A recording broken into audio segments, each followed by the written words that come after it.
I think Akash, the problem is he's so had that image in his head of his wife. He's just like basically bow down to her no matter what. And that's Mhm. the simp behavior. So Yep, and that's paradoxically, what they paradoxically don't like. that's what they don't like. But then she was just being an idiot about it in terms of like airing out all the dirty laundries and stuff like that. It's just, yeah. I think it literally means that also her behavior is essentially unconscious in that regard. Yes. Is that she's doing stuff without Yeah. even knowing what the fuck Dude, she's doing. that segment of them in a podcast, she's just literally thirsting for that other guy right Yeah, yeah, across.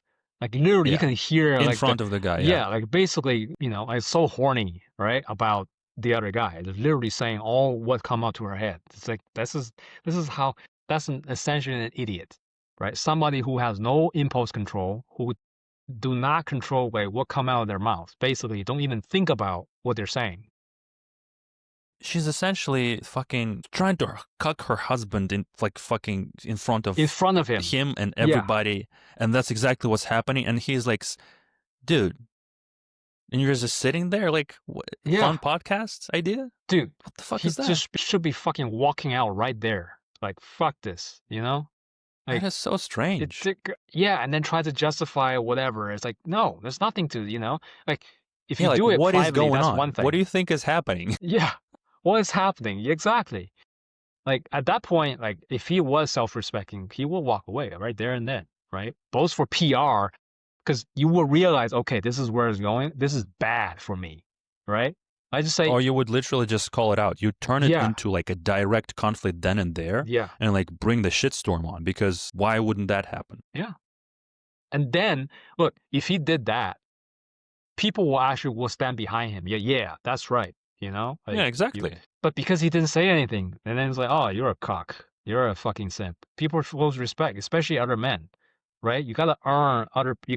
For men, you gotta earn respect. It's not, It's it's not, essentially it's it's not deserved. It's earned. You gotta fucking do certain things a certain way. in relationships between the sexes, it's any intimate relationship like that. Essentially, somebody has the power and the upper hand. And if it's a man and a woman, and the woman is essentially displaying that she is free to do whatever she wants, regardless of circumstances, she is seen as the one wielding the power if a man doesn't do anything about it. And just whether you like it or not, this is how the men are perceived to be. They're supposed to be more in charge and more in control and more setting boundaries and all these things. And if a man doesn't do that, he's seen as less of a man. That's just the way this Yeah, works. but the reality being that sometimes they don't care about their actual rationale or reasons. They're just like, if you don't do it, then that's your fault. That's basically how they come to in their mind. This is where I see like the value of spirituality, is that it makes you aware of all this shit. Because a lot of time, I think people just don't think about anything. Yeah, They don't really analyze things. They're just being led by emotions or some kind yeah, of surface level appearances. But there's a lot of shit going on yeah, under the surface. And if you dig in there and you like see where the roots of motivations and desires are, you start seeing lots of shit that you yeah. haven't been able It's to see before.